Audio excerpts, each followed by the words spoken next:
Hola Gus, estamos acá. Ahora sí. ¿Cómo andan? ¿Todo bien? Veía la pantalla en blanco. Acá estamos. ¿Cómo va? Perdón, pero no sé por qué. Tenía la idea que era 19:30 y encima del consultorio salí muy justo porque si no ya tendría que haber estado en casa. No pasa nada. Perdón, perdón. Bueno, ¿quién está? Elise. ¿Quiénes son? ¿De segundo? Sí, esta clase en realidad es para los chicos de segundo, pero los chicos de primero siempre se conectan a todas. Así que Está muy bien, está muy bien. Bueno, Buenas tardes, Doc. ¿cómo va? ¿Todo bien? Bien, bien. Bárbaro. Bueno, eh, el año pasado cuando dimos la de Holter, ¿con quién la dimos, Martu? Con los de sí, segundo en estábamos ese momento. todos. Estaban Sí, todos. porque al principio fue como un plan medio general y ahora sí están bien dirigidas. Bien, Lo que bueno. pasa es que, bueno, las chicas según el año que ingresaron ya serían R3, pero como se postergó todo, bueno, Lo agarró en seguimos el llamando medio. R2, pobre, pero sí. Bueno, bueno, bueno. Así que ustedes, bueno, las que ya la de Holter y cosas ya me han escuchado hablar. Vamos a repasar. La idea era hablar un poco de Holter y Presuro.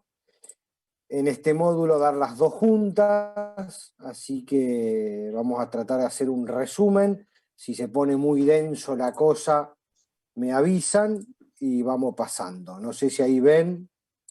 Ahí se está empezando a compartir. Ahí está. Bueno, yo creo que esto es más para el de primero que para las chicas de segundo. No sé, a ver, de primero quién está. No los veo, tengo las cámaras apagadas, pero Juanpi no sé, y a ver Ezequiel. quién. Bien, bueno, a ver, Juan Pablo y Ezequiel. ¿Conocen qué es el Holter? Bueno, también los de segundo, pero creo que están más cancheros los de segundo. ¿Saben de qué se trata el Holter? ¿Conocen lo que es el Holter, la Presuro? ¿Están familiarizados con el método? Una idea muy vaga. Muy vaga, bien. Los de segundo sí, ya están más cancheros, Las supongo. chicas los están colocando ahora, así que Bueno, sí. así que ya saben cómo es. Pero bueno, Holter, esto es más a modo informativo. Holter se llama Holter justamente el registro de electrocardiografía por el apellido de quien lo descubre. Un equipo, como ven en la foto, un poco más incómodo de los actuales. Ya hace muchos años, este hombre nació en el 14, muere en el 83, y fue el primero en inventar esta técnica del monitoreo. Primero lo hizo para las ondas cerebrales en realidad, pero como eran de muy baja amplitud no dio resultado y entonces después se inclina hacia la cardiología. Entonces, espérate que minimizo esto. Ahí estamos. Bueno, como sabemos, el Holter puede ser de 2 o 3 derivaciones, generalmente nosotros el que tenemos es de 3 derivaciones simultáneas que podemos grabarlo en un periodo variable, generalmente lo usamos de 24 horas, inclusive se pueden hacer holter de 48 horas en algunos casos, eso sin ningún inconveniente. Es un método no invasivo para detección, diagnóstico y cuantificación de las arritmias cardíacas. Podemos ver inclusive algunos cambios isquémicos transitorios y medición del QRS y del intervalo QT. La ventaja fundamental que tiene el Holter es que podemos correlacionar los hallazgos que tienen que encontramos en el electrocardiograma con lo que nos refiere el paciente en su vida habitual, digamos. No es un paciente que tenemos en una unidad coronaria con el monitor donde está acostadito sin moverse y sin hacer cosas, sino en su vida habitual podemos estudiar qué es lo que está pasando en el ritmo cardíaco. En esencia, consiste en un sistema que registra el electrocardiograma en movimiento para posterior análisis y la visualización. Para ello se requiere de un dispositivo que consta de los electrodos, en este caso son 5 electrodos, hay algunos que se usan 7, este es como el que usamos nosotros, el cable paciente y una grabadora que puede ser de distinta forma, tamaño, ahora son cada vez más chicas, ustedes las que conocen son las de Ecosur, que son realmente bastante chicas, están estas, las Garmin son un cachitito, más chiquitas, pero No siempre fue así. Cuando yo era residente eran con cassette. Ustedes que son más chicos ni deben saber para qué servía el cassette, pero bueno, eran con cassette y con batería de 9 voltios, así que eran unas grabadoras grandes, eran bastante más incómodas, pero eso realmente se ha ido achicando. Pero ¿qué es lo que tenemos que nosotros saber antes de colocar un holter de un paciente? Acá en la charla no vamos a hablar en sí de arritmias ni nada, porque eso será cuestión de otras charlas. Acá lo que vamos a hablar es lo que es la técnica en sí. Una de las cosas que nosotros tenemos que saber y tratar de recabar cuando colocamos un holter son los antecedentes del paciente. La información es indispensable para poder elaborar y saber qué es lo que uno necesita buscar e informar en el estudio. Entonces, obviamente es indispensable contar con, obviamente, los datos del paciente, quién es el médico de referencia, si tenemos algún diagnóstico probable o qué es lo que el médico quiere buscar, a ver qué puso en la orden, qué es lo que le interesa, para poder uno dirigir el análisis más a esos puntos a tener en cuenta. Y obviamente qué fármacos toma y en qué dosis y a cuántas veces en el día lo está tomando. Eso también es muy importante para saber si estamos haciendo un estudio para evaluación terapéutica, por ejemplo, o un estudio para diagnóstico, es decir, si nosotros queremos ver si el paciente hace o no hace arritmias, o si queremos evaluar si esa arritmia ya diagnosticada previamente es menos frecuente o tiene mejor respuesta al tratamiento médico. Entonces, como dijimos, tener que saber cuál es el motivo por el que lo pide, si es porque el paciente refiere síntomas, si queremos estratificar el riesgo de muerte súbita, por ejemplo, un paciente con una miocardiopatía hipertrófica, una miocardiopatía dilatada o en cardiopatía isquémica, o la evaluación del tratamiento farmacológico o no farmacológico. Los detalles de las características y modalidad del funcionamiento del marcapaso, eso es muy importante, saber si el paciente tiene un marcapaso unicameral o bicameral, porque a veces puede el paciente tener un bicameral y yo informo el holter como que un marcapaso normofuncionante, porque veo una sola espiga ventricular sin sensado auricular, y digo, sí, bueno, pero debe tener un unicameral, y en realidad era un bicameral que no está funcionando correctamente. Por eso es importante el tema, que a veces eso es difícil de recabarlo en el interrogatorio si el médico no te lo pone en la orden, pero es importante si lo podemos recabar, y sí, obviamente, en todo paciente preguntarle si tiene o no tiene un marcapaso para poder marcar que tiene el marcapaso y entonces el software poder analizarlo mejor. También es muy importante explicarle y darle al paciente el diario base.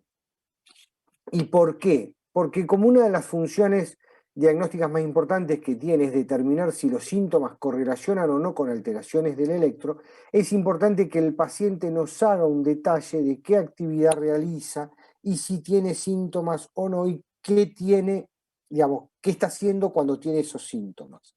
¿Por qué es importante eso? Porque sabemos que cuando la presencia de esos síntomas se corresponden con alteraciones en el electrocardiograma Holter, el diagnóstico y la orientación terapéutica está en gran parte resuelto. Digamos, si el paciente presenta palpitaciones, vamos al Holter y miramos que en ese contexto justo hace episodios de extrasístoles ventriculares, supraventriculares frecuentes, y decimos, bueno, está bien, los síntomas que el paciente refiere es esto. Muchas veces nos pasa que el paciente refiere síntomas y cuando vamos al holter y analizamos, en el momento en que el paciente refería esos síntomas no hay alteraciones en el electro. Entonces, bueno, ¿a qué se deben? O al revés, encontramos alteraciones en el electro, en el holter, colgajos de FA, inclusive a veces, o de extrasístoles, etc. Y el paciente no refiere ningún síntoma. Entonces, ahí es difícil saber si lo que realmente siente el paciente es porque tiene estas extrasístoles o porque tiene algo que no lo pescamos nosotros en el holter. Por eso es importante decirle al paciente que lo complete, importante que el paciente devuelva el diario base.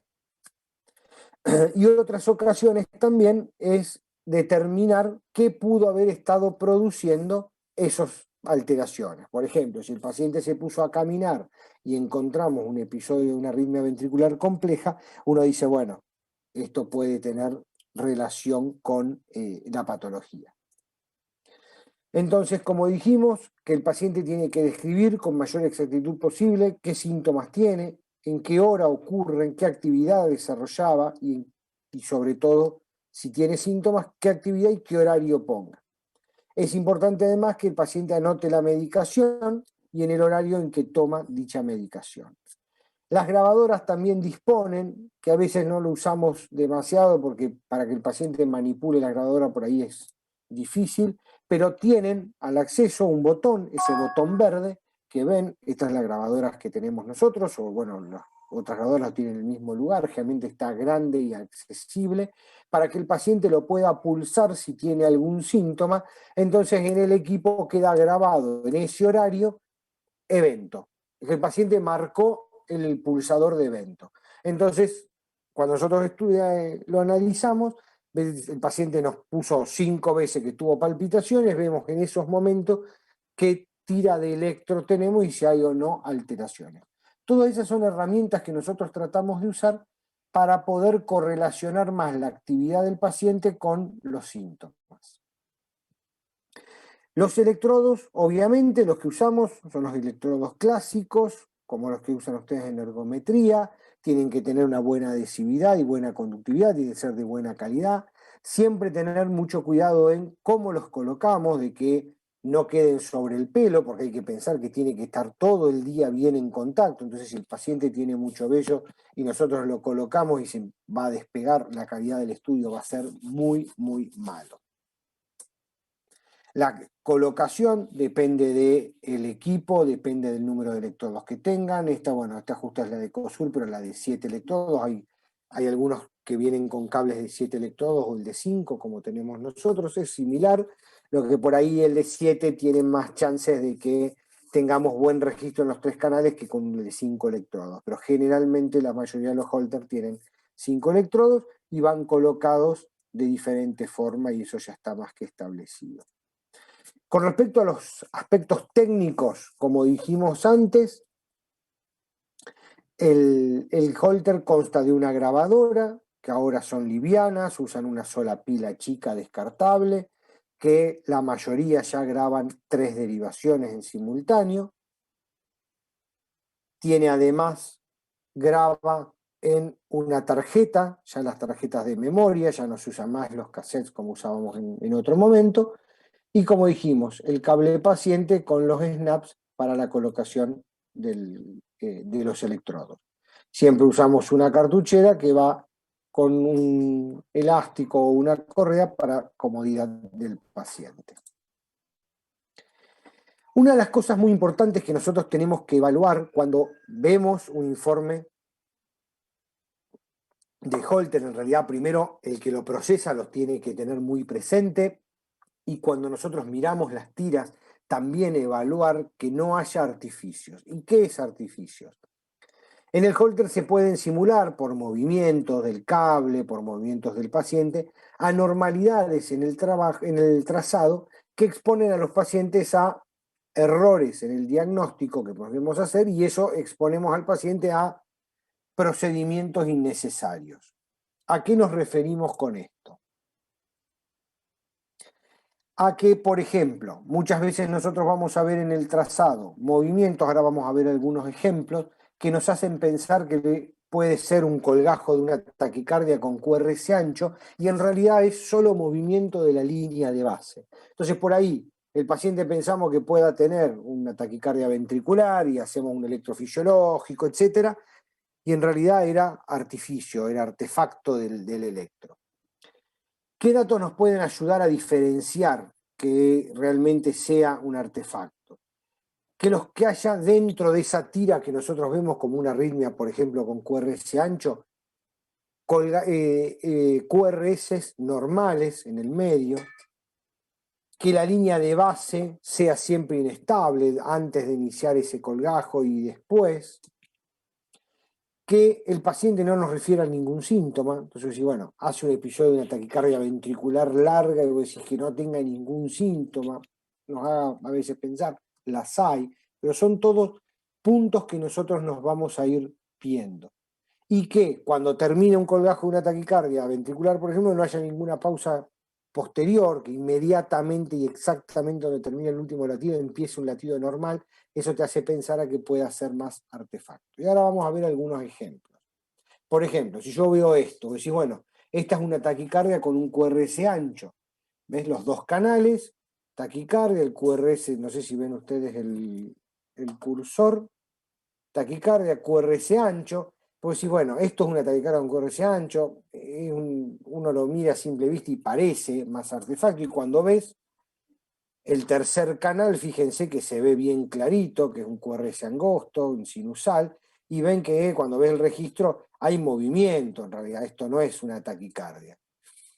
Esto, por ejemplo, decir, bueno, acá tenemos una pausa, venimos igual, acá hay una pausa de 2234 milisegundos, pues sí, bueno, esto es una pausa sinusal, pero si ustedes ven, acá parece que empieza un QRS, esto parece ser una onda T, fíjate que esta onda T no termina abruptamente, ¿qué pudo haber pasado? Y cuando vemos el registro, era en el momento en que le estaban retirando el holter, entonces probablemente no, esto pasó porque le estaban desconectando algunos de los electrodos o manipulando la casetera y por eso deja de grabar durante unos segundos. Acá Una tenemos... pregunta, Sí, ¿quién habla? No veo. Belu. Belu, decime. En cuanto a los canales, ¿de qué diferencia uno de otro? ¿O por qué, viste, vos dijiste los primeros dos y el tercero no aparecía ese registro? No.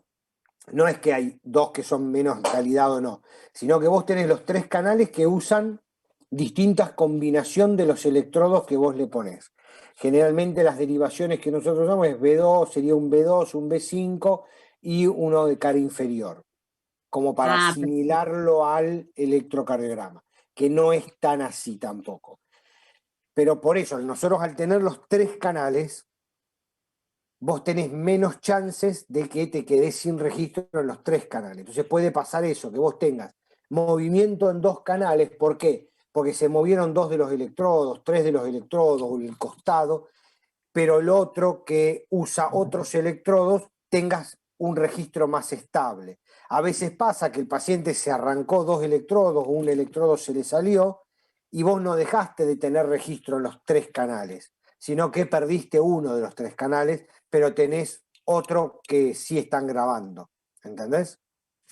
Genial, gracias, Gus. Entonces, por ejemplo, acá, en este registro, vos mirás los dos primeros canales y parece un aleteo auricular.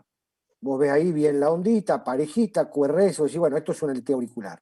Pero en realidad no, cuando vos ves todas las tres canales, en realidad acá había movimiento de uno de los cables, de alguno de los costados, y fíjate que tenés uno de los canales quedó bien derechito, bien estable, y se ve claramente que es sinusal. Entonces eso por ahí te confunde que, suponete que se hubiera desconectado el cable y yo veo dos canales nada más, entonces ahí es donde entra uno a decir, che, ¿será un aleteo, será artefacto?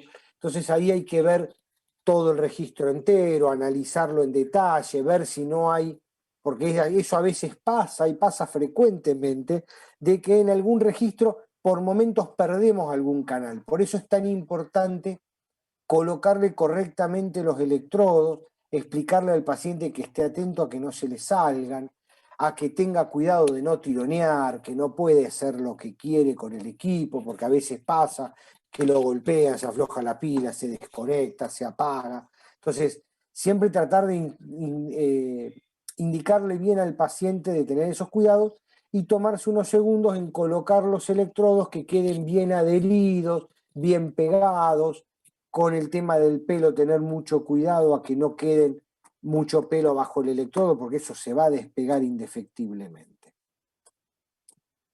¿Y en quién pedimos nosotros el holter? Ya esto más o menos estuvimos hablando.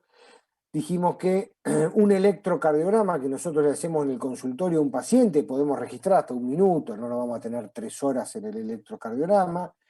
Entonces eso nos lleva generalmente a poder detectar lactidos ectópicos ventriculares, por ejemplo, en el 1% de pacientes que no tienen evidencias clínicas de enfermedad o cardiopatía estructural, y en un 8% de pacientes que sí lo pueden tener. Digamos, las chances de encontrar patología ventricular o arritmia ventricular en un electro de consultorio son bajas.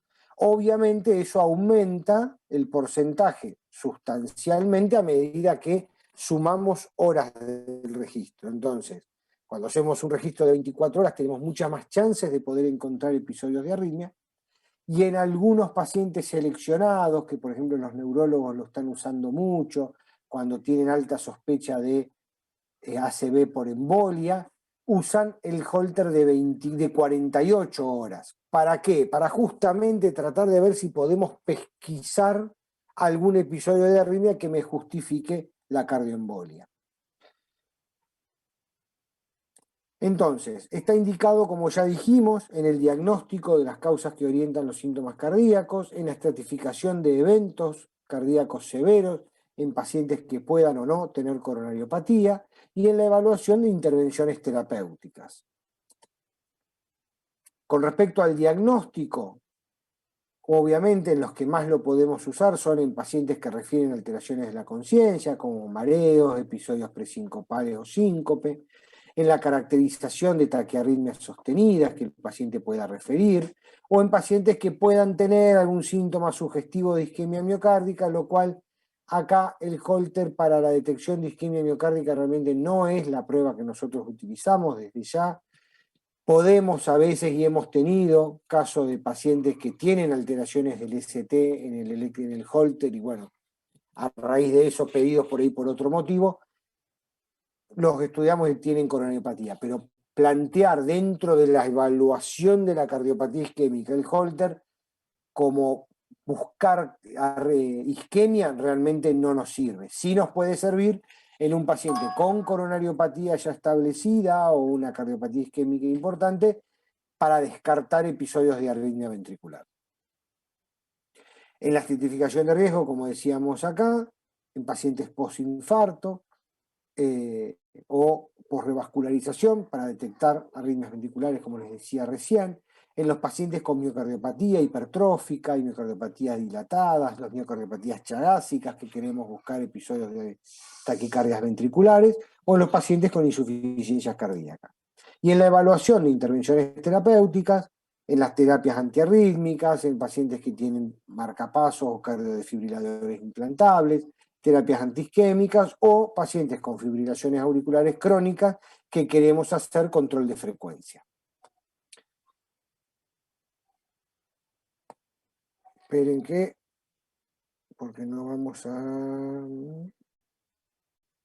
le había puesto acá algunos ejemplos.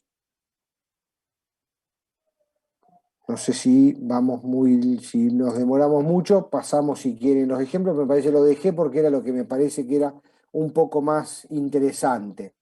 En los pacientes con síncope, permite establecer el diagnóstico etiológico del síncope en un porcentaje muy variable de los casos. Muchas veces tenemos pacientes que han hecho un solo episodio sincopal y les ponemos un Holter y nos es absolutamente normal y no encontramos absolutamente nada, y en otros sí, pero generalmente fíjense que no es demasiado frecuente la posibilidad de hacer diagnóstico con un Holter en pacientes que han tenido un síncope, salvo el paciente que tiene síncopes a repetición. Estos son porcentajes, como decíamos, es tan disímil que se explica por diferencias en las poblaciones estudiadas, en la frecuencia de presentación de estos síncopes y en las características que tienen. La sensibilidad del método es mayor cuando se sugiere una causa posible y no se exige la coincidencia del presíncope o el síncope con alteraciones en el electrocardiograma. Causas de arritmias o síncope, esperen que voy a poner esto en silencio.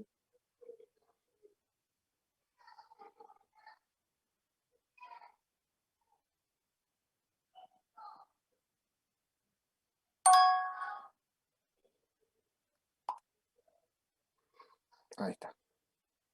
Ahí estamos.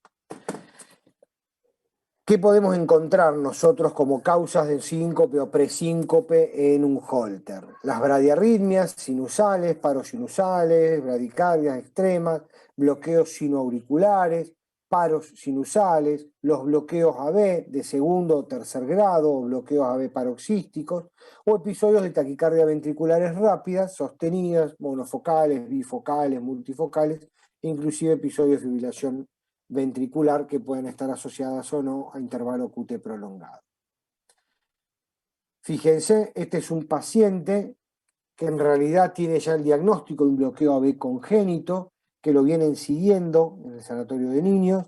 Es un chico que todavía tiene una respuesta ventricular adecuada, por eso no le han puesto el marcapaso, pero fíjense cómo les quería mostrar cómo tiene disociadas las P del QRS. Este es otro paciente que también consulta por síncope, le piden el Holter, y fíjense cómo tiene un bloqueo AB tipo Wenckebach, fíjense cómo va prolongando el QRS hasta que aparece una P bloqueada y un PR normal de nuevo, y lo sigue prolongando hasta volver a bloquearse. Este es un paciente que tiene síncope sin pródromo, un vemos un QRS ancho, y fíjense cómo mientras duerme presenta un bloqueo AB completo con una pausa de 4.555 milisegundos, con un escape ventricular más ancho de lo que tenía. Fíjense cómo se ve claramente las ondas P bloqueadas. A ese lo mandamos a llamar enseguida. A ese, claro. Este creo que era un paciente de Alfredo. Cuando yo vi esto, a la mañana siguiente lo hice llamar y encima se lo había sacado, como si lo hubiera sacado hoy. Yo lo leo a la hora, termino esto y me pongo a leer los Holter y me quedé, digo, ay, ¿a dónde lo ubicamos a este tipo a esta hora? Bueno, a la mañana siguiente lo hice llamar temprano para que lo fuera a ver Alfredo. Bueno, Alfredo lo dejó internado, me acuerdo, y le colocó el marcapaso. Pero hay otros peores. Otro paciente que presenta episodio de bloqueo AB completo, también mientras duerme, fíjense cómo quedan disociadas las ondas P del QRS. Otra de las indicaciones, y es la más frecuente que podemos pedirle el Holter, es el paciente que refiere palpitaciones. En el Holter podemos cuantificar el número total de extrasístoles, tanto supraventriculares como ventriculares. Nos permite ver cuál es la distribución, si son más frecuentes durante el día, si son más frecuentes durante la noche. Establecer cuál es la relación con la actividad, si tiene extrasístoles frecuentes, si tiene episodios de taquicardia supraventriculares o episodios de FA o aleteos. Y a veces podemos pescar episodios de taquicardia ventriculares monomorfas en esos pacientes. Como decíamos, es la causa más frecuente por la que solicitamos Holter, permite detectar y cuantificar más efectivamente las arritmias, es considerado un estudio costo efectivo y es importante que el paciente registre cuándo presenta los síntomas para poder correlacionarlo. Este es un paciente de 57 años, sin ninguna medicación, le piden por episodios de palpitaciones frecuentes. Esto en el equipo, cuando una de las herramientas que nosotros podemos tener es el scan de 24 horas, donde vamos haciendo un pantallazo general, podemos ir poniendo de a un canal y vemos el registro durante todo el día y vamos pasando las horas, como para poder hacer un pantallazo general. Fíjense cómo se pueden ver extrasístoles ventriculares frecuentes monomorfas. ¿Ven? Entonces esto explica el por qué el paciente presenta estas palpitaciones. Fíjense cómo está bigeminado, tenemos los 3 canales, y abajo, siempre en las tiras de electro de Holter que vamos grabando, abajo podemos tener como si fuera una tira continua. ¿Ven? Acá podemos ver en el scan de 24 horas cómo se ven todas esas extrasístoles ahí pintaditas en verde. Y esto es el histograma. Acá nosotros evaluamos el RR y fíjense cómo viene un RR bastante similar y fíjense cómo el RR se modifica y cuando lo vamos a ver encontramos esas extrasístoles. Este es otro caso de una mujer de 73 años, medicada con losartán, también por episodios de palpitaciones rápidas. Esto, cuando nosotros vemos otra de las pantallas que podemos evaluar en el Holter, acá nos marca la frecuencia cardíaca, el nivel del ST si hay alteraciones, el QT, y acá vemos cuánto es la incidencia de extrasístoles supraventriculares hora a hora y extrasístoles ventriculares hora a hora. Con un registro y yo con el cursor puedo ir mirando, si quiero, las distintas partes del Holter de 24 horas. Cuando vemos, lo primero que nos llama la atención son cómo hay estos episodios de aumento de las frecuencias cardíacas. Cuando lo vamos a encontrar, fíjense cómo el histograma tiene un RR muy ancho, y también vemos episodios de fibrilación auricular de alta respuesta ventricular que inician y terminan en esos episodios, esos 3 episodios que tiene durante el día. ¿Ven? Como está acá con ritmo de FA, que si vemos fuera de estos episodios, esto era todo sinusal. Entonces, si nosotros la vemos en el consultorio a las 2 de la tarde, yo la veo en sinusal a la señora, y en realidad me estoy perdiendo episodios de FA que pueda tener. Este es otro paciente de 78 años, también viene por palpitaciones. Lo mismo, fíjense cómo encontramos que desde que se coloca el Holter tiene una frecuencia cardíaca elevada, después está absolutamente normal, y cuando ponemos el cursor ya podemos ver acá que es una fibrilación auricular, también de alta respuesta ventricular, que desde que inició el estudio ya estaba en FA, después obviamente cuando vamos miramos bien esas tiras y vemos que ya estaba en FA, y que termina alrededor de las 10:05, 10:10, hay que ver bien el horario. Este es otro paciente de 58 años, que le piden en realidad por haber presentado un episodio de una IT. Y lo mismo, fíjense cómo la frecuencia está más alta durante la noche, y también el paciente tiene una fibrilación auricular de moderada respuesta ventricular que se inicia a las 23 y terminó a las 7 de la mañana. Coincidentemente en este paciente con las horas en las que duerme, entonces esto te hace pensar que el paciente pueda tener una apnea obstructiva del sueño, y por eso el paciente hace episodios de FA. Por eso también es importante que la anote a qué hora se duerme y a qué hora se levanta. Entonces uno dice, está bien, hizo el episodio de FA, y además fue justo cuando se levantó y cuando durmió. Este era un paciente con un sobrepeso importante, se descartó y bueno, al final tuvo un SAOS, una apnea obstructiva del sueño.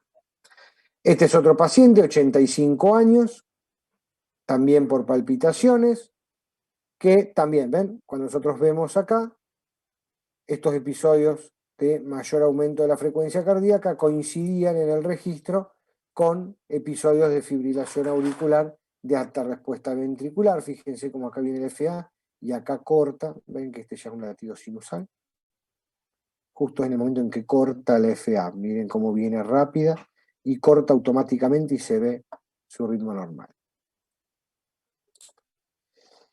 Este es otro episodio donde se puede ver un episodio de una taquicardia supraventricular de corta duración.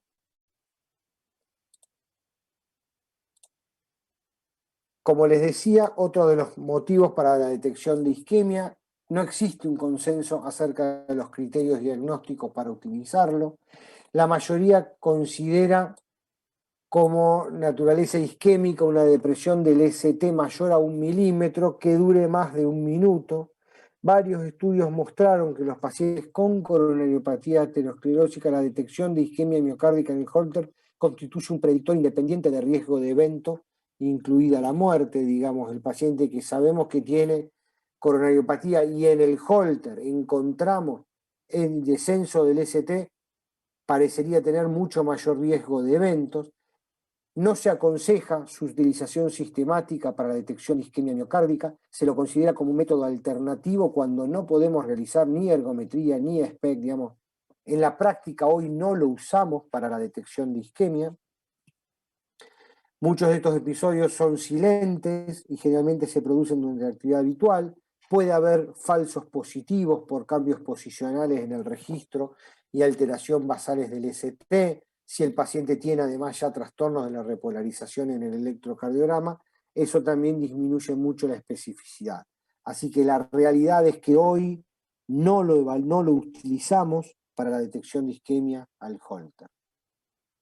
Podemos, sí, estos son ejemplos que tuve de no pacientes que se les pidió para coronario, sino que se ven alteraciones del ST en pacientes que tenían colocado el Holter por otra cosa. Este es un paciente que se había internado por un cuadro sincopal.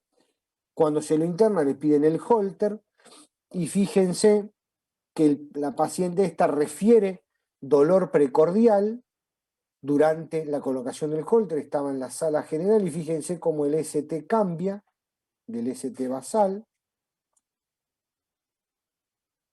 Esta paciente con este electro, sobre todo que había tenido dolor y había hecho cambios transitorios del ST, se la terminé estudiando y terminó teniendo lesión de DA severa que se angioplastió y anduvo muy bien, hoy la sigo todavía, está muy bien la señora. Este es otro paciente que también durante la internación le colocan un Holter, un paciente de 48 años que era tabaquista de jerarquía, antecedentes de una angioplastia con stent hacia un año. Le colocan un Holter durante la internación a la espera de la cirugía de revascularización, porque luego del año desarrolla una lesión de tronco ostial. Y fíjense cómo el paciente cuando se ponía isquémico cambia, fíjense cómo se empieza a tener una conducción aberrante, un QRS angosto y una conducción aberrante. Este paciente se operó, anduvo muy bien. Después falleció, era un colega, y hoy casualmente era el cumpleaños del coro.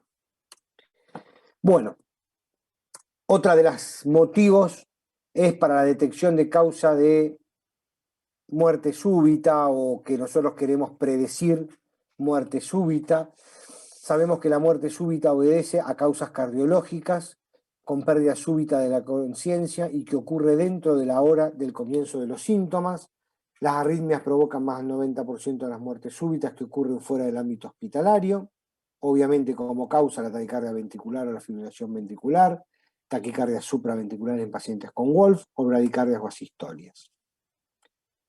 Algunos ejemplos de ellos, como dijimos, bueno, es útil para pacientes que han sido rescatados de paro porque permite detectar factores predisponentes, arritmias ventriculares complejas, poder evaluar qué nos pudo haber llevado. Hoy en realidad el paciente que ya tenemos documentado una muerte súbita, es raro que le pongamos un Holter, generalmente va al electrofisiólogo y va a un CDI, pero se puede utilizar.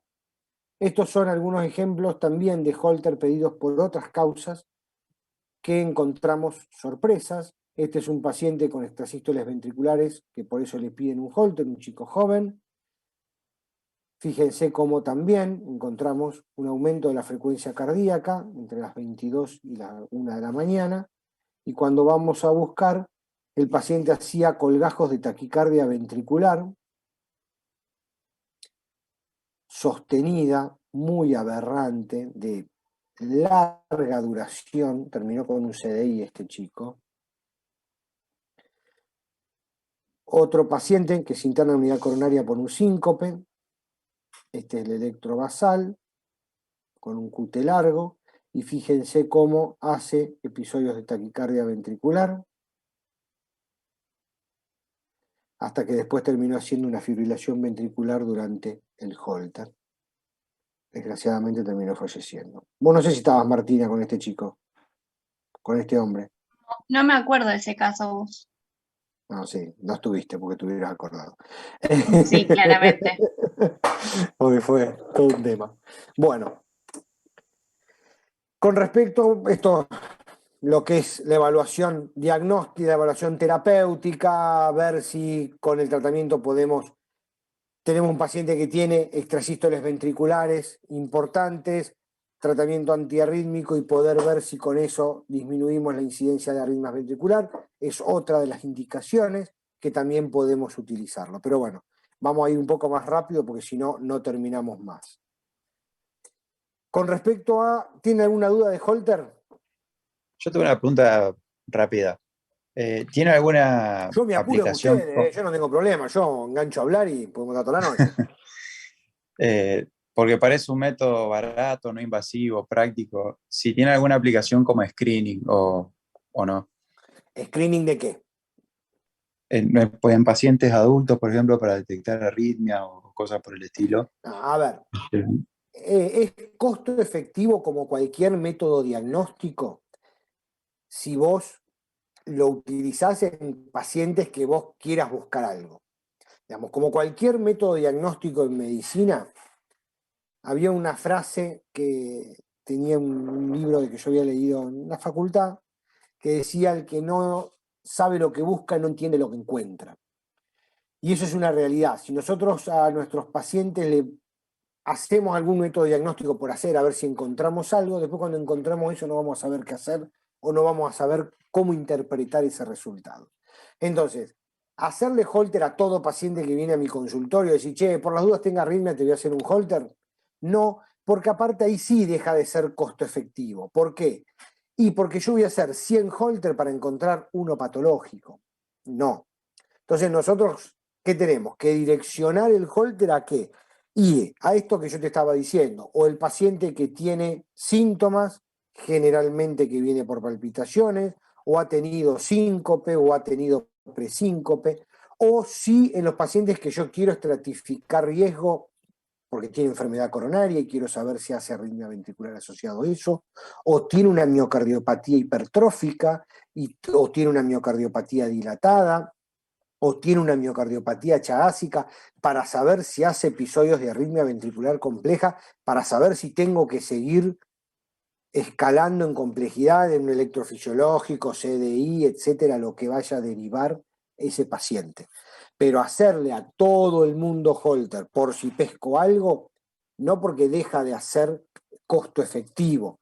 Es como si yo le pido un ecocardiograma a todo paciente y voy a hacer 80 millones de eco y no voy a encontrar nada. En cambio, si yo lo dirijo un poco más, ahí sí va a ser costo efectivo. Perfecto.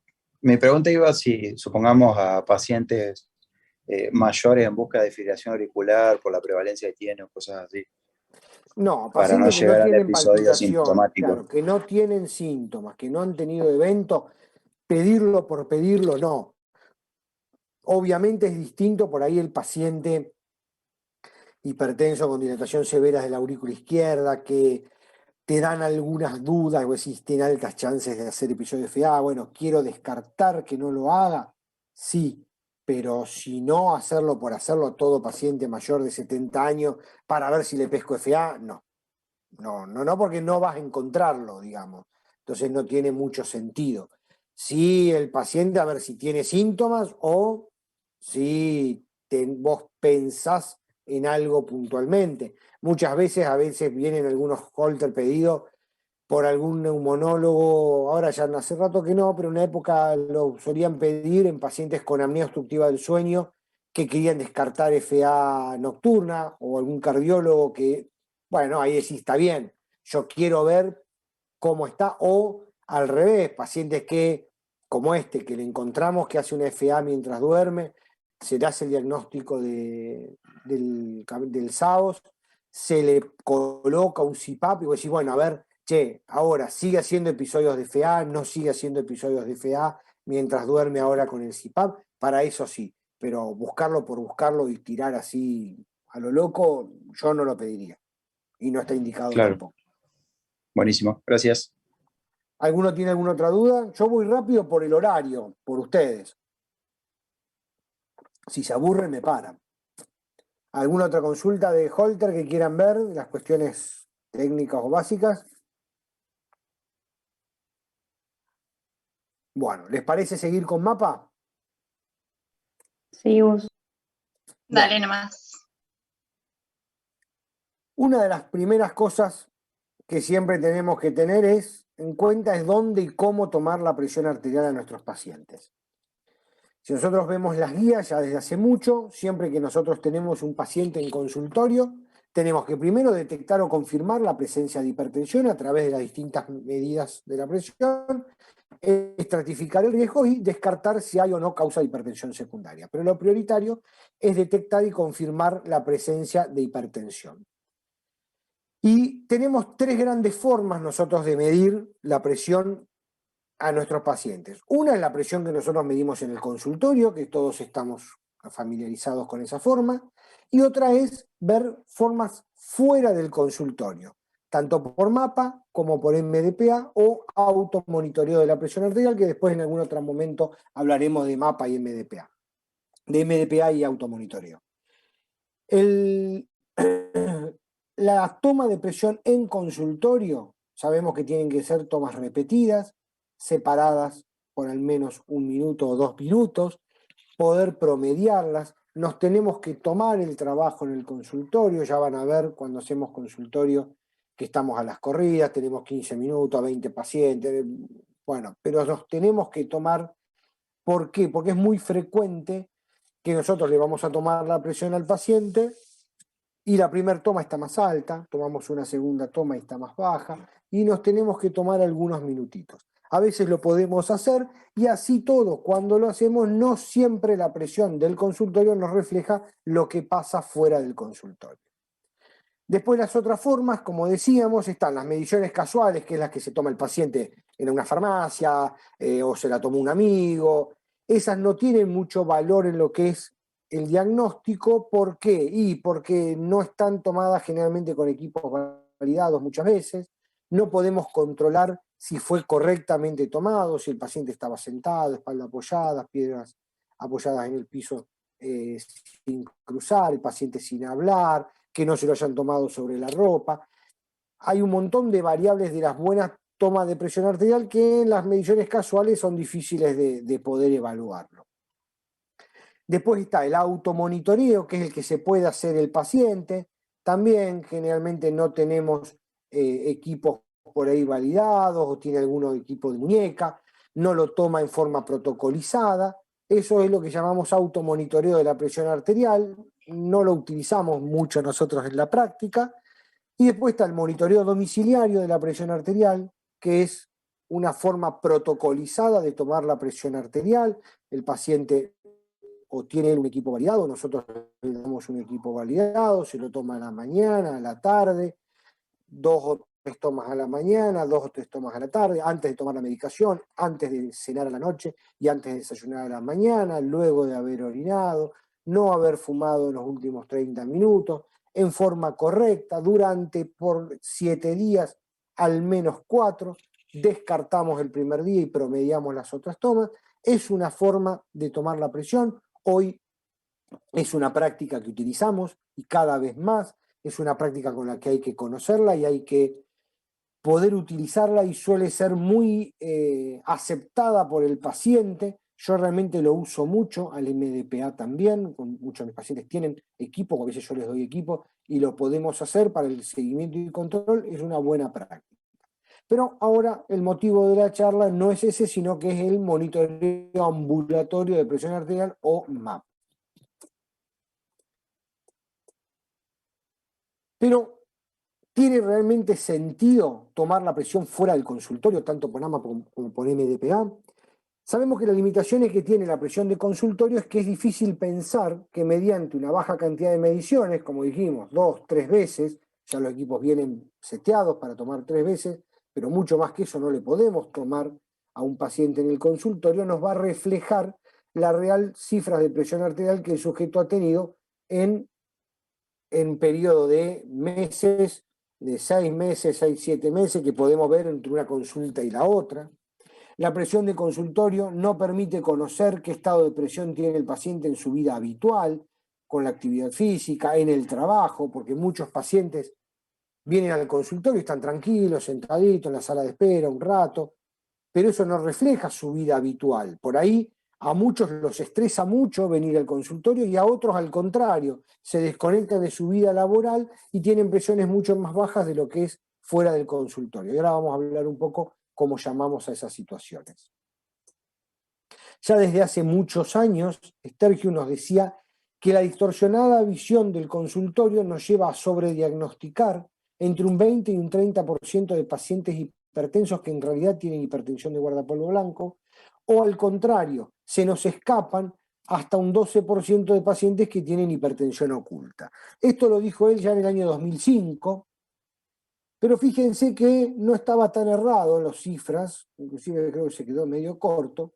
Estos son unos trabajos publicados en una revista española, estos son una base de datos de registros nacionales e internacionales, y esto es la base de datos del registro de mapa de la Sociedad Española.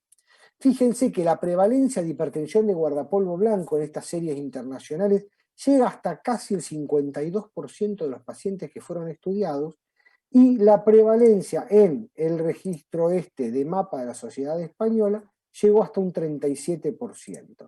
¿Y en qué pacientes tenemos mayor prevalencia de hipertensión de guardapolvo blanco? En los pacientes que habían sido llevados a hacer un mapa porque pensaban que eran hipertensos resistentes. Fíjense, un 52% en las series internacionales, y en el registro de mapa lo mismo. En los que uno sospechaba hipertensión resistente fueron en realidad donde mayor prevalencia de hipertensión de guardapolvo había.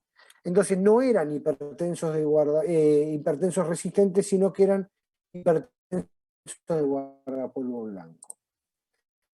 Y lo mismo nos pasa con la hipertensión enmascarada. La hipertensión enmascarada es al revés que la hipertensión de guardapolvo blanco. Es la persona que yo en el consultorio lo veo normotenso, pero afuera está hipertenso. Y también la prevalencia es muy variable, entre un 9 y un 54%, o hasta un 34% en la serie española. ¿Y las embarazadas cambia algo? ¿Hace falta verlo? Este es un trabajo que yo ya se los mostré, un muy buen trabajo hecho por gente de acá de la Argentina, la gente del grupo de La Plata, un grupo que labura muy bien, que está liderado por Martín Salazar, Walter Especha. Walter lo deben haber escuchado, yo lo traje varias veces a Rosario a hablar en los congresos, y el doctor Carvajal, una gran persona. Fíjense que ellos incluyeron pacientes embarazadas de 30 años, 30 semanas de gestación, y fíjense que el porcentaje de hipertensión enmascarada era de un 33%. Es decir, que había un 33% de pacientes que tanto el cardiólogo como el obstetra la veían normotensa y en realidad estaba hipertensa. Y fíjense que la hipertensión nocturna fue mucho más frecuente que la hipertensión diurna. Es decir, estas pacientes estaban hipertensas a la noche y no durante el día. Entonces, en esa población de pacientes hay que tener mucho cuidado. Entonces ya sabemos que es muy útil para descartar hipertensión de guardapolvo blanco, pero ¿hay evidencia que buscar hipertensión de guardapolvo blanco, hipertensión oculta, tenga algún significado? El estudio ELSA demostró que además de la edad, la presión arterial sistólica y la presión de pulso de 24 horas tiene más correlación con espesor intimal carotidio que la hipertensión de consultorio. Hay un estudio japonés donde nos decía que la presión arterial ambulatoria de 24 horas fue el mejor predictor de mortalidad cardiovascular que la presión arterial de consultorio.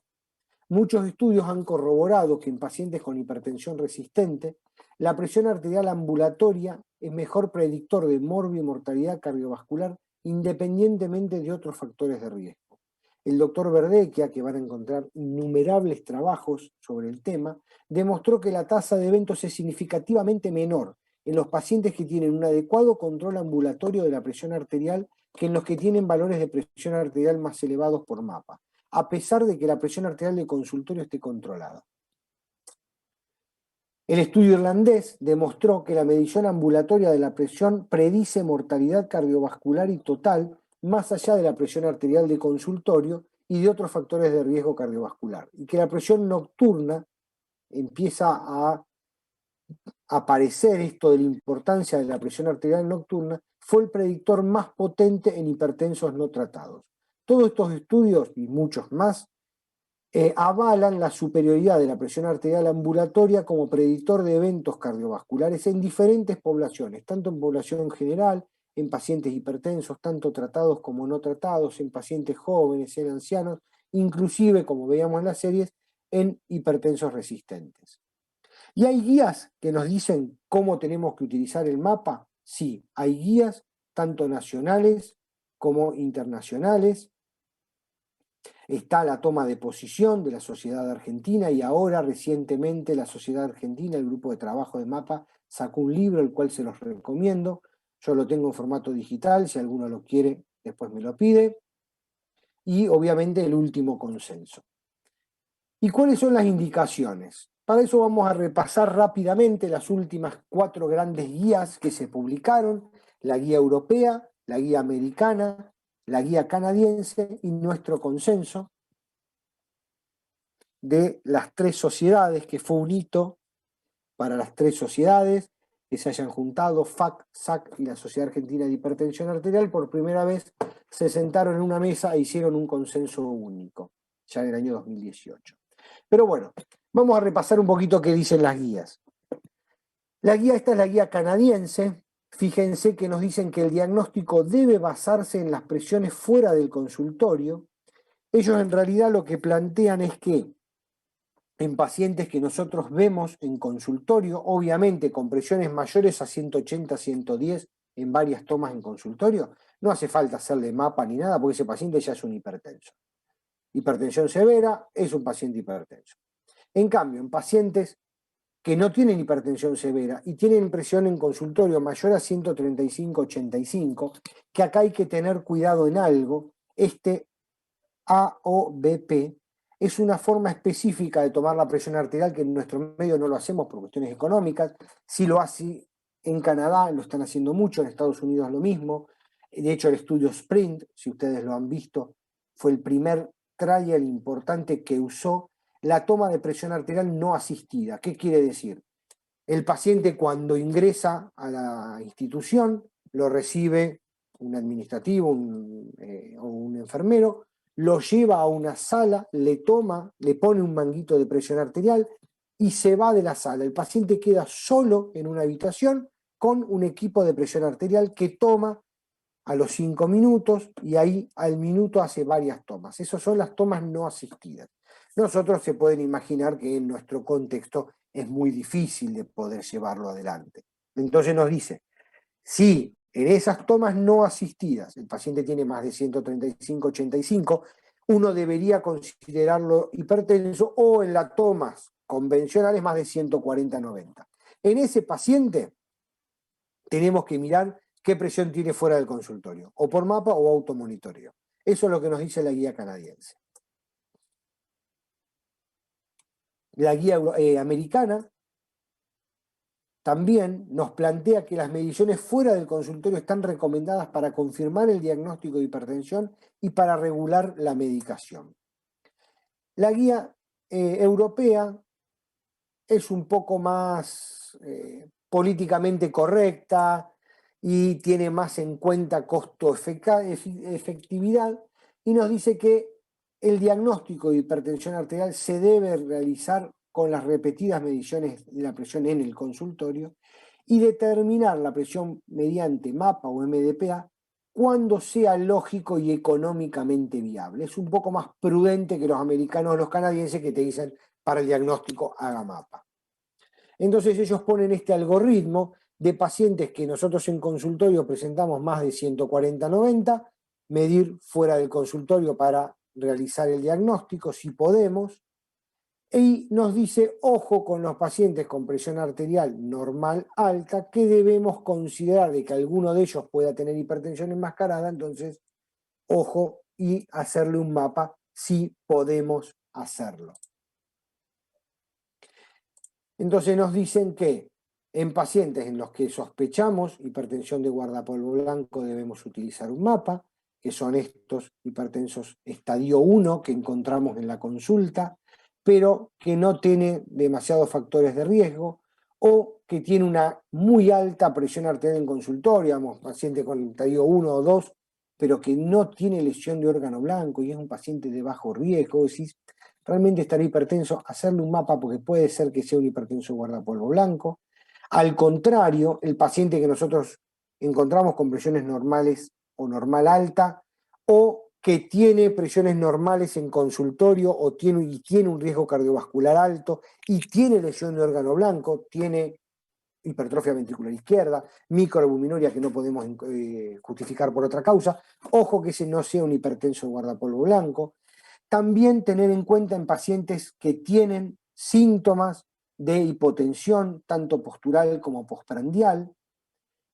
En la evaluación de pacientes que estamos sospechando hipertensión resistente, todo paciente que yo creo que es un resistente porque está con más de 3 drogas, no controlo su presión arterial, antes de ponerle el rótulo de hipertensión resistente, hay todo un algoritmo que tenemos que cumplir y uno de esos puntos es hacerle un mapa, porque fíjense que el 52% de esos pacientes pueden tener hipertensión de guardapolvo blanco y no ser reales resistentes. Y si en los pacientes, sobre todo en los pacientes añosos, parkinsonianos, que tengan disautonomías, el mapa nos ayuda a evaluar episodios de hipotensión, tanto postprandial como postural.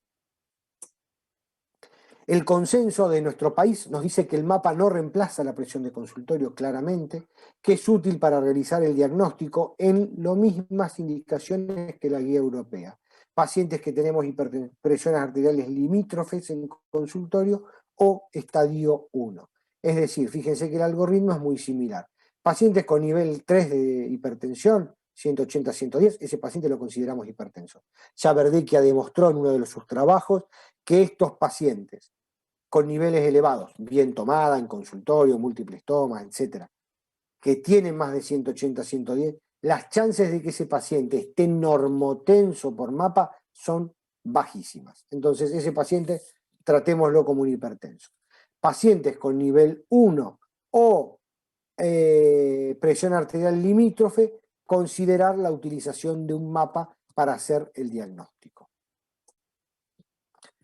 Entonces, en resumen, ¿a quién le pedimos? A los que tenemos discrepancias entre las tomas de presión arterial en consultorio y domicilio, para que sospechamos hipertensión de guardapolvo blanco y hipertensión oculta, en los que sospechamos hipertensión resistente, en los que queremos evaluar la eficacia del tratamiento antihipertensivo. Sí es muy importante en los chicos y adolescentes para hacer el diagnóstico porque es muy frecuente la hipertensión de guardapolvo blanco, en las mujeres hipertensas embarazadas que queremos hacer el diagnóstico o embarazadas de alto riesgo, porque recuerden que hay un 33% de esas que van a tener hipertensión oculta, en la evaluación de la presión arterial nocturna, en los pacientes con disautonomía, sobre todo en los diabéticos, en los ancianos, para descartar episodios de hipotensión que nos van a llevar a un peor pronóstico, y en la evaluación de fenómenos de hipotensiones sintomáticas, esos pacientes tratados que refieren síntomas. Y un poco para ver la terminología y hacerlo más gráfico lo que les estuve explicando, nosotros, teniendo en cuenta la presión arterial por mapa y la presión arterial en consultorio, los podemos dividir en estas 4 categorías. El paciente que yo veo en consultorio hipertenso y que por mapa está hipertenso, ese es el verdadero hipertenso. Ese paciente le ponemos rótulo, hipertenso, tratarlo. El paciente que yo veo en consultorio hipertenso, pero que por mapa está normotenso, es lo que llamamos hipertensión de guardapolvo blanco. El paciente que está normotenso tanto por mapa como por consultorio es el verdadero normotenso. Y esta es la entidad que tenemos que sospechar, porque nosotros en consultorio no la vemos, lo vemos normotenso en consultorio, pero está hipertenso en mapa. Esto es lo que llamamos hipertensión oculta o hipertensión enmascarada. En el paciente que ya está medicado, es lo mismo, cambia un poco la terminología. En lugar de ser hipertensión de guardapolvo blanco, lo van a ver en la bibliografía como fenómeno de guardapolvo blanco. El que es el hipertenso oculto lo llama hipertensión no controlada enmascarada. El que está normotenso en las 2 entidades no es un normotenso, en realidad es un hipertenso adecuadamente controlado. Y el que está hipertenso, tanto en consultorio como por mapa, es un paciente parcialmente controlado o no controlado. No es un hipertenso, ya sabemos que es hipertenso, lo que acá queremos cambiar la terminología porque el paciente ya está medicado. Con respecto a los valores de normalidad, hay valores de normalidad claramente. Nosotros en el mapa evaluamos el promedio de las 24 horas, el promedio de todas las tomas, el promedio diurno y el promedio nocturno. Esas son las 3 grandes variables que vamos a evaluar nosotros en el mapa. Entonces, consideramos hipertensión cuando tenemos más de 130-80 en promedio de 24 horas, más de 135-85 el promedio diurno, más de 120-70 en promedio nocturno. Para las embarazadas tenemos que tener en cuenta la edad gestacional que tiene, y fíjense que hay tablas, esto ya está publicado en el año 2013 en la guía europea, tablas de valores de normalidad de presión arterial, tanto de 24 horas como nocturna, dependiendo la edad gestacional y el trimestre en el que se encuentre la paciente. Y en pediatría, obviamente, hay tablas de valores de normalidad en base a la talla del paciente, el percentil 90 y 95, tanto para varones como para mujeres. ¿Qué requisitos técnicos tenemos que tener? ¿Qué cosas yo tengo que ver cuando evalúo un mapa, cuando informo un mapa para decir este mapa es válido? Y más importante, ustedes tienen que verlo antes de ver el resultado. ¿Qué cosas se tienen que fijar en el mapa para decir este mapa tiene validez o no? Primero, obviamente, que tiene que ser de 24 horas. Que la frecuencia de registro tiene que ser durante 15 minutos durante el día, 30 minutos durante la noche. Cuando hablo de día y noche, no hablo de día o de noche, si hay sol o hay luna, sino de que el paciente esté despierto o el paciente esté dormido. Cuando el paciente está despierto tenemos que setear que tome cada 15 minutos y después cada media hora. Es muy importante que el paciente en el diario base me anote a qué hora realmente se acostó y a qué hora se levantó. Cuando nosotros programamos el equipo, cuando ustedes colocan, los que estén colocando ahora mapa, ustedes le preguntan, ¿a qué hora se va a ir a dormir esta noche? A tal hora, a las 10, bueno, entonces vos ponés, se va a acostar a las 10, se levanta a las 7 de la mañana, entonces el equipo va a tomar cada 15 hasta las 10 de la noche, durante la noche va a tomar cada media hora y después vuelve a tomar cada 15 minutos. Pero por ahí el paciente no se acostó a las 11, se acostó a la 1. Y es importante que el paciente me lo ponga en el diario. ¿Por qué? Porque yo después tengo que correr los cursores para poder delimitar bien cuál es el periodo en el que el paciente está dormido. Porque a mí lo que me interesa la presión nocturna no es la presión cuando es de noche, sino la presión cuando el paciente está dormido. Eso es lo importante. Por eso es tan importante el diario base. Otro de los puntos que tiene que tener es que por lo menos el estudio tenga más del 70% de las mediciones válidas. Eso quiere decir que por lo menos tiene que tener más de 20 mediciones durante el día y más de 7 mediciones durante la noche, y no tiene que pasar un periodo mayor a 2 horas sin ninguna medición. Como dijimos, es importante medir la noche en el mapa, sí, ya quedó demostrado hace ya muchos años con este metaanálisis, donde, ajustado por la presión arterial diurna, la presión arterial sistólica nocturna y la condición de non-dipper en el mapa fueron los principales predictores pronósticos. Y ahora vamos a ver qué es eso de non-dipper. El estudio Pamela, que alguno de ustedes ya los debe haber visto, un estudio muy grande, incluyó más de 2.000 sujetos en población general, demostró que los diferentes métodos de medición de la presión son complementarios, pero que el grado de correlación fue en ascenso desde la presión arterial de consultorio, que fue el que menos correlación tuvo con daño de órgano blanco, seguido por la presión domiciliaria, la presión arterial ambulatoria diurna, el promedio de 24 horas y la presión arterial nocturna, que fue la que más correlación tuvo. Y tuvo más correlación la presión arterial sistólica sobre la diastólica y de los valores nocturnos de los diurnos, como dijimos, para evento cardiovascular fatal y no fatal.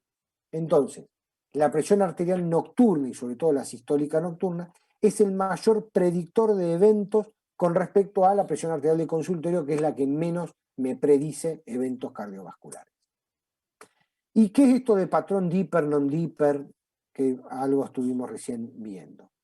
Cuando nosotros correlacionamos la presión arterial cuando el paciente está despierto y cuando el paciente duerme, normalmente la presión cuando el paciente duerme cae, baja, es menor a la presión arterial que el paciente está despierto.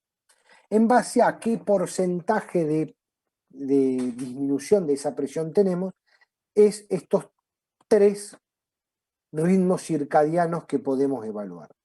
Nosotros evaluamos o decimos que tiene un ritmo circadiano conservado cuando la presión arterial nocturna es menor que la diurna. Si baja entre un 10 y un 20% es lo que llamamos patrón dipper, que es el patrón normal que debe tener. Todo paciente debemos tener una disminución de la presión arterial entre un 10 y un 20%. Eso es patrón dipper. consideramos patrón hiperdiper o diper extremo, que a veces lo pueden ver en la bibliografía, cuando ese descenso es muy marcado, es mayor a un 20%. Hablamos de ritmo circadiano no conservado cuando el descenso es algo baja la presión, pero es menor a un 10%, digamos, baja menos de un 10%. Eso definimos como patrón non-diper. Y nos referimos a patrón riser o patrón diper invertido cuando la presión nocturna es mayor a la presión diurna. Y como decimos, no evaluable si el paciente no pudo dormir, obviamente. Entonces, ¿están muy aburridos? No. No. Me mienten. No, vamos bien. Bueno, algunos casos para llevarlo a algo un poco más en la práctica. Estos son pacientes, algunos míos, otros del sanatorio, de los que hemos hecho mapas este tiempo. Este es un paciente de 57 años que me lo manda un clínico porque en un ecocardiograma le informan una hipertrofia ventricular izquierda. El clínico lo ve con normotenso en consultorio, yo lo vi en consultorio absolutamente normotenso, el paciente se había tomado la presión fuera del consultorio y estaba normotenso, entonces el clínico me lo manda a decir, che, mirá, tiene hipertrofia ventricular izquierda, a ver por qué la tiene, no sé. Entonces le pido un mapa. Y fíjense, este está programado distinto, lo verde en realidad en lugar de tener las rayitas, estaba puesto con los colores. Fíjense que durante el día el paciente presenta cifras de normotensión, pero fíjense a la noche, cómo está francamente hipertenso durante la noche. Este paciente le hizo una polisomnografía y tenía un SAOS severo. Este es otro paciente, este es un caso de hipertensión oculta, ¿ven? Si yo lo veo acá, el paciente está normotenso, pero tiene lesión de órgano blanco y realmente es un hipertenso oculto. Este es otro paciente de 45 años que tiene reiterados controles en consultorio de hipertensión arterial, eco normal, microalbuminuria negativa, no tiene lesión de órgano blanco, un chico que no tiene grandes factores de riesgo para estar hipertenso, entonces se me ocurre pedirle un mapa. Y fíjense, este es el registro del mapa, si yo veo, en el momento en que le colocan el mapa está francamente hipertenso, 160, 110, de hecho decir, bueno, está realmente un estadio 2, pero fíjense, cuando desplegamos todo el mapa, fíjense que los promedios de presión arterial son absolutamente normales, con descenso nocturno de la presión.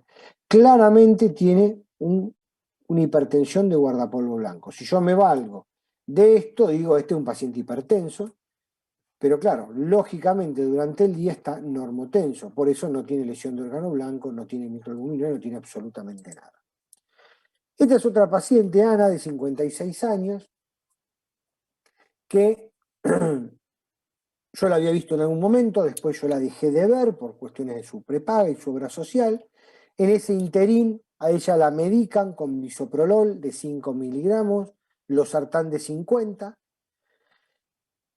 Iba a su médico, seguía constatando la hipertensa, por eso es que después le suma el losartán, le aumenta el losartán, pero ella decía que ella cada vez se sentía peor, pero que ella se tomaba la presión fuera del consultorio y estaba hipertensa, cuando iba a la farmacia estaba hipertensa, iba a su médico y estaba hipertensa, pero ella realmente no se sentía bien con la medicación. Entonces me vino a ver si a mí se me ocurría alguna cosa distinta. Le pido un mapa y fíjense que sí, es cierto, fíjense cuando se está sacando el mapa está hipertensa, digamos, cuando estaba ahí en el sanatorio claramente estaba hipertensa, entonces es cierto, el médico la veía hipertensa, el farmacéutico también. Pero fíjense lo interesante, las cifras que maneja durante el resto del día. Fíjense que en promedio tiene 101,70, promedio diurno 103,73, promedio nocturno 88,55. Tenía razón, pobre Ana, de sentirse mal, pero a ella realmente la estresaba ir al médico y realmente el médico tenía razón, cuando él la veía que estaba realmente hipertensa siempre. pero la paciente tenía síntomas y cuando vos le interrogabas refería a algunos episodios de hipotensión. Fíjense la hipotensión postprandial que tiene, esto es a las 13, fíjense que tiene episodios de hipotensión importantes, ¿no? Así que bueno, esto es un pedazo, creo que ya se los mostré a ustedes, de un texto que me dieron a leer hace muchos años cuando yo decidí hacer medicina. Es un pedacito. Un padre le escribe a su hijo cuando él le anuncia que va a ser médico. Es parte del capítulo del médico que hubiera deseado ser, de labor dispersa, escrito en el año 38, miren los años que tiene, y es un lindo capítulo y les recomiendo, si los encuentran, leerlo. Y esto es un pedacito que siempre me gusta leerlo y me sirve. Bueno, no sé si quieren hacer alguna pregunta, los aburrí mucho, 1 hora hablando, un embole terrible. Muy bueno, Se gracias. durmieron todos. A ver, ¿quién quedó? ¿Quién fue el estoico que quedó? A ver, vamos a dejar de compartir. Bueno, no sé si tienen alguna pregunta. Traté de hacerlo cortito, rápido. Realmente es largo los dos temas, sobre todo de mapa. Porque el Holter, las cuestiones técnicas no hay mucho más que lo que les expliqué. Después, bueno, es cuestión de interpretar las arritmias y bueno, eso lo verán con Alfredo. Pero de mapa es interesante, un lindo método diagnóstico, subutilizado claramente, pero que nos ayuda mucho. No sé si quieren preguntar algo. Les recomiendo la lectura del libro de mapa que sacó la Saja, también está muy lindo, se basaron en la toma de posición que se había hecho en algún momento y realmente está muy bien hecho, un muy buen trabajo del grupo de trabajo de mapa. Bueno, no sé si tiene alguna pregunta. Sobre las guías que menciona, las 4, ¿cuál usamos Sí. predominantemente en la Argentina? A ver, en líneas generales no hay tantas diferencias entre una y otra, esa es la realidad. Son bastante parecidas, hay algunas cuestiones, los americanos y los canadienses son por ahí, tienen también acceso a una tecnología que nosotros no tenemos y ellos plantean por ahí hacer la utilización de métodos diagnósticos más fáciles que nosotros.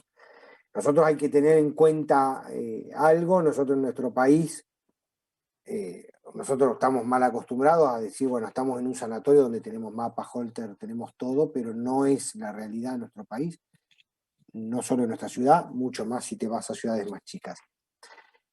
Las guías lo que tratan es un poco de dar lineamientos en general. La europea siempre fueron más prudentes en ese sentido y el consenso Fax-Saxa también es bastante prudente. No ha dejado de poner métodos diagnósticos que se puedan utilizar, pero obviamente siempre la recomendación es en base a lo que uno tenga. Por supuesto que si vos disponés de los métodos diagnósticos que están medidos y no los usás, ahí sí, en negligencia. Pero no en todos lados disponemos de un mapa. Por eso el MDPA a veces en algunas situaciones lo podemos utilizar más fácil que un mapa. Pero hoy, a ver, los mapas validados tienen un alto costo, esa es la realidad. Hay mapas un poco más económicos, pero que no están validados. La recomendación es siempre usar los validados. Pero hoy en nuestro medio es fácil el acceso, salvo el nivel hospitalario, y que ya a nivel hospitalario lo tienen. Pero bueno, con respecto a las guías en general de lo que es hipertensión, uno se vale mucho del consenso. El consenso de las 3 sociedades. Realmente es un lindo consenso, está fácil de leer y es el que nosotros nos basamos prioritariamente. Está muy orientado el consenso a lo que es la guía europea, es muy parecido a la guía europea, está muy basado en la guía europea. Siempre las sociedades nos hemos visto más reflejados por los europeos que por los americanos, pero el consenso Fax-Saxa es un lindo consenso. y uno se basa mucho en eso. Gracias. Estuvo muy buena. Bueno, Gracias, espero no Gus. haberlo aburrido. Era largo el tema, era la mayor cantidad de diapositiva posible. No sé si quiere hacer alguna pregunta, alguna otra cosa. Desde ya que me pueden después de esto preguntar cuando quieran. Yo ahora, bueno, por cuestiones de pandemia y todo, uno ya no sube mucho a Coronaria, pero saben que me encuentran todos los días o en el sanatorio o en alguno de los periféricos de Grupo Oroño, o me llaman y me preguntan, no hay problema. No sé quién estuvo poniendo hoy Mapa y Holter, pero creo que también está bueno que se familiaricen, aunque sea para saber cómo es el método y qué herramientas podemos usar, ¿no?